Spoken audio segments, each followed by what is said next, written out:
Mr. Spear. Yeah, interestingly, this, as Lonnie was saying, this was identified for the township for many, many times in many different publications. 2008 in the comprehensive plan, 2013 in the comprehensive plan, another study in 2015, and even as early as the fourth quarter of 2016, information was made public. We never saw anybody come until they put up orange barriers so that the road construction could go in. So I think that there is a misconception in terms of the knowledge of what was going on in the township. Hang on, and thank you, Mr. Spear. I got my back to you, so I can't tell who it is, but it's distracting to the candidates and distracting to everybody else. So for the folks that are yelling out, if you just save that for outside, you're more than welcome to talk to the candidates. I'm sure that they would all make themselves available. But for the purposes of tonight, there are a lot of people in the room that just want to hear what the candidates have to say. Mr. Lantry, I think you're the only one that hasn't weighed in. Did you want to add anything? Well, pretty much everything has already been said about this. The only thing I can add is I'm a realist. There's a 5-lane road through this property. As far as just trying to preserve it in its entirety, I don't think is realistic at this point, and I just want to make sure that we make the very best of the land in the 1/3 portion. Thank you. All right, thank you all. We're going to move on to a different topic, and we're going to start with Mr. Spear here in the center and end with Mr. Siciliano. We mentioned this earlier tonight, and it's just something that's it's at the forefront of the chamber's discussions every day. We don't want employers concerned about the future. We want to ensure that we maintain our economic competitiveness, and losing sleep over the war for talent is something that's hot and heavy for us right now in the business world. So how do you see Deerfield playing a role in solving workforce challenges? There will be 60 seconds for everyone to respond and a 30-second rebuttal. And again, we'll start with Mr. Spear. Yeah, I think one of the biggest challenges we have in the township and in the Mason-Deerfield area is retaining our local college grads and attracting new ones. Our schools do the best job probably in the state in preparing and educating our high schoolers, but they leave. They graduate and they don't come back. The migration of talent is to locations that present and represent choices in their locations, like Dunwoody, like Richardson, Texas, like Temple, Arizona. And these are all mixed-use environments. The Gen Zs and the millennials have location preferences that are different from those of past generations, and I think we need to recognize those. We've seen studies that indicate that even millennials are not going to transition and look like the baby boomers that precede them. We can address this with our existing neighborhoods with bike paths, walkability, with a balance of experiences. We can also do it in new developments like Kingswood, where we can create a hub, a center where young families of all mixed-use economic strata can enjoy. Thank you, Mr. Spear. We'll move to Mr. Vestal. I would foster a business-friendly environment, and when a community is growing and when it has momentum, and when you're as awesome as we are, because we are. Everything about Deerfield to me is just wonderful. There's very little that you can do to stop growth. And if you show entrepreneurs that Deerfield is a fantastic place to set up shop, they will come. Our duty as trustees is to accommodate that growth through planning, through being ahead of the infrastructure. We're blessed in that we are in the right place at the right time. I looked at a study on San Leandro. It was in the 20,000 population range up until about 1950, and then it just blew up into 60-some thousand the very next decade because it was right across the bay from San Francisco. Gomer Pyle could have been the mayor of San Leandro, and it still would have grown. But our duty is to plan for that growth and really just to get out of the way and do our best to accommodate it as we anticipate growth that's spelled out in this comprehensive plan. Thank you, Mr. Vestal. We'll move to Mr. Wilson. This question's a really good question. I work in a business incubator in Mason, and it's been a great thing over there in conglomeration or in cooperation, I should say, with the city. And I've seen a lot of small businesses come in there and get started and move on. I think that's something we need to do here, and in doing that, we should be able to offer our kids internships, externships, to get into the area, to start working in the area, to learn the area, to stay in the area. I think that would help tremendously. The other thing that I think we need to do that we don't do is we push our kids into a 4-year degree, and many of them get that degree, and then they walk out the door and there's no job for them. We don't emphasize trade skills at all to any of our kids anymore, and there are millions of good jobs out there looking for people, plumbers, electricians, things of that nature. We need to push that in our schools as well. That's my thought. Thank you, Mr. Wilson. We'll move to Mr. Lantry. Well, the primary thing I think we need to do in Deerfield to attract the best and the brightest is to strive for a balance in the township. And by balance, I mean we want to have, a lot of people talk about small business, and I agree with small businesses, unique small businesses that give Deerfield Township its own character. But we also need big businesses because it's all intertwined as I see it.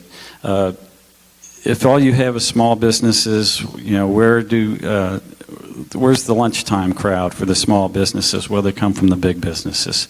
So I would strive for a balance of diversity in housing, a diversity in industry and business, and the fact that we have great schools is also a great attraction. Safety services need to be kept at the highest level they can be. These are the things that are going to draw people and businesses to Deerfield. Thank you, Mr. Lantry. We'll move to Ms. Malhotra. I see Deerfield solving workforce challenges by adding and keeping jobs in the area. It's just that simple. By revitalizing our existing retail and office spaces, we can encourage new people to come into our township, bringing jobs and bringing people with them. And ways to do that is we can talk with our existing retail space owners to lower their rents so that these small businesses and startups can afford to rent these spaces from them, which they currently can't do because the rents are so high. Thank you. Mr. Siciliano. Thanks. I agree with redeveloping, revitalizing the areas that are currently vacant in our community, but I like to focus on a couple of things. One, I think it's a great opportunity for us to work with the chamber, what I would call our local experts, our business people, to create internships within our township, departments for the township, businesses in our region to support the training and education of our high school and college students. I would love to develop a greater cooperation with the schools by creating an advisory board that is made up of school leaders, school board members, superintendents of Mason and Kings, parents, teachers, students. And what we could do with that is have that open communication, that cooperation, so that we would be able to work together with the chamber and figure out what those workforce needs are for the future and how we can tackle those from an early stage to be able to build on as we go. Thank you. We're going to open it up now. Does anybody have any rebuttals or any additional comments? In no additional order. 30 seconds. Nope. All right. We'll move on. Thank you. All right, we're going to go to the anything can happen session here. This is the opportunity for the candidates to ask one other candidate on the dais a question, and then that candidate will answer, and then we'll allow that person to ask someone else a question. But if one candidate gets asked a whole bunch of questions, if all the questions are focused on one person, I'll decide who gets to go next. So would anyone like to go first and ask another candidate a question? If not, okay. Say if not, then we'll just move on. Go ahead, Mr. Lantry. I'll ask Mr. Spear, in January, you were appointed. There were many people that had their name on that list, myself included. No sour grapes intended here. But I did hear that you got appointed due to your the hair. Can't deny that. But there'll be no inappropriate hair comments. That went south in a hurry. I guess my question to you is, so in January, what were you thinking when you put your name in that hat? Why did you think you were the best candidate?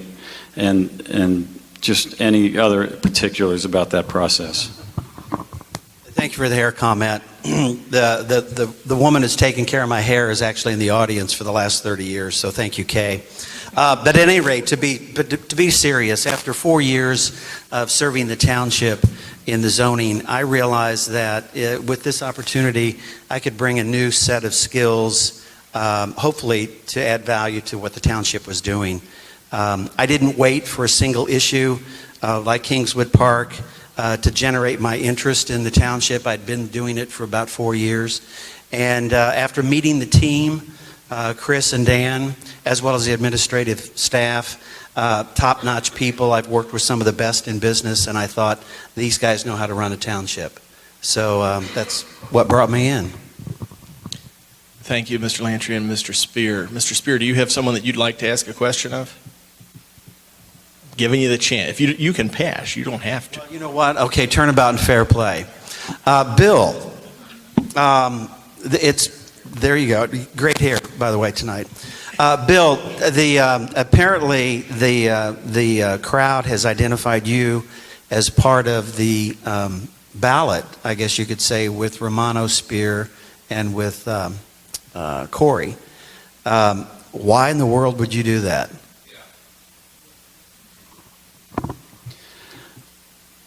I began the campaign as a purely independent candidate. I had actually been asked to run when Pete Patterson ran, and Pete and I came to an agreement that he was in a better position to run at that time than me, for a lot of reasons. I had been planning to run for a long time, been planning to run as an independent. I'm not going to run away from relationships that I have. I've known Dan Corey for 19 years. We used to be neighbors. I have not known Wayne very long at all, but I've known his family for a long time. I've known Chris through the times that I've been interviewed to be on various boards. So I'm not going to be a fraud and pretend like I don't know people. The main reason I ran, or within the last few weeks have kind of partnered with these guys, is it's purely strategic. I'm here to win an election. I can't do the things that I want to do if I don't win the election. It's just purely a strategic move on my behalf to partner with the people that I think have the best chance. Thank you very much. Would anyone else like to ask a question? Mr. Wilson.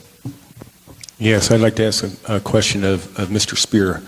Mr. Spear, I've been to some of the meetings. I'm sure you've seen me out there.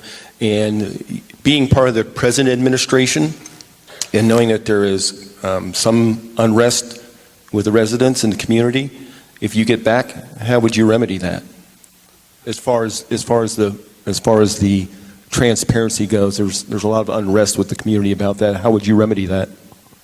The unrest? The transparency. Okay. Yeah, I think that I will say there's a bit of a misnomer in terms of transparency. Our meetings are opened, they're televised, they're videotaped. Everything we do is in the public. Sunshine laws prohibit the elected officials from meeting outside of a public meeting. I think it's incumbent on the township to get involved like I did 4 or 5 years ago. Come to those meetings. We appreciate that. I think probably that the awareness of what goes on in running a township, as I've been out walking around, is at a pretty low level. It's not a question of transparency. It's a question of involvement. Thank you. Would any of the other candidates like to ask a question? Ms. Malhotra. Yeah, so my question was also for Mr. Lantry, and it was along the same lines as Mr. Spears, but with a slightly different twist. So now that you have aligned yourself with the current trustees, the current board, why would someone who isn't necessarily a fan of the current trustees want to vote for you? Well, first of all, as a police officer for 30 years, I am my own person, and I do my own thinking. I've been very independent most of my adult life. They can rest assured that I will not be involved in groupthink. I have my own ideas and my own opinions. and I will not be afraid to speak those opinions. This business is similar to my police job, and that is it's about people and problems. And that's what I've been doing for the last 30 years, to help people with problems. That's what I would intend to do. Mr. Siciliano, you look like you're ready to ask a question. I am, thank you. My question is for Mr. Spear, because you're a current trustee. My question is about Ohio checkbook. This is an opportunity to be transparent in our financial spending that allows for residents of Deerfield Township to analyze where our tax dollars are being spent. The City of Mason, Sims Township, and even Warren County are members. There are 257 townships in Ohio that are members. First part is, why is Deerfield Township not?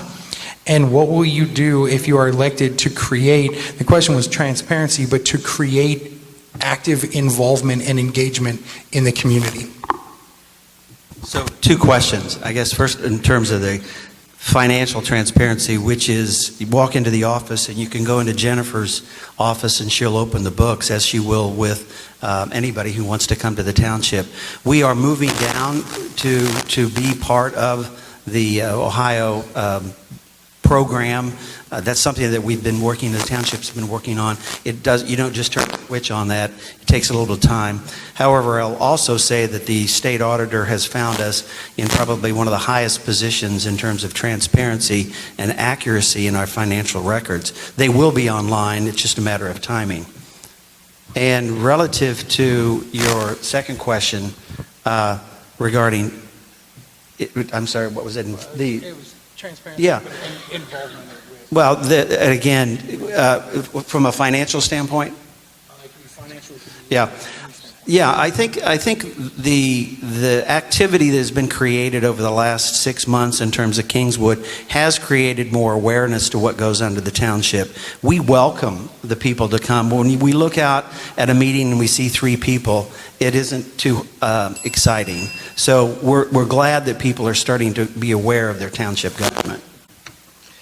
Thank you. Mr. Vestal, you're the last one. You have a question? It's not for you.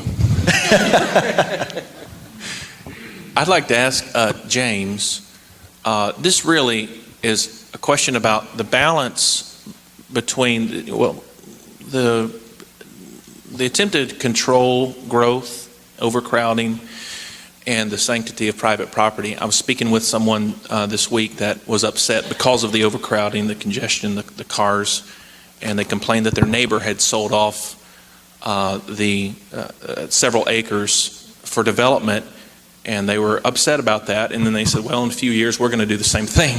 We're going to sell off some acreage and get out of here and for a handsome profit.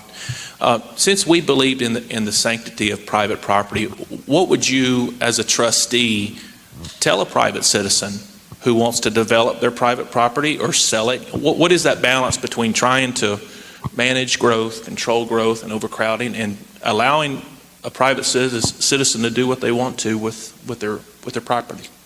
Thank you. I think it's important to understand that private property is private property, and I think a lot of the issues that have come up recently is not necessarily what private owners do with their property, but what we do with publicly owned property. But in terms of private property, I would encourage them to consider. Obviously, a lot of it comes down to money. I live off of Davis and White Pines, and they've just developed, or they're in the process of developing Elliott Farms, which is over 200 homes. It came down to money. Jury's offered more money than Warren County. Warren County wanted to make that a park. They didn't have the money to do that. And I understand, private ownership, but I would also hope that they would be considerate of the neighbors. And then through the development process, I would like the township to be involved as much as possible in controlling some of the lot size, the overdevelopment of those areas as well. All right, thank you, everyone. Starting with Ms. Malhotra and ending with Mr. Landry. We're going to move on to talk about the current comprehensive plan vision for 2035. We'd like to know each of your positions. Do you support the current plan, and why or why not? Ms. Malhotra, 60 seconds. Yes, I do support the current comprehensive plan for 2035. It is an extensive document with a lot of thought put into how our township will develop in the coming years.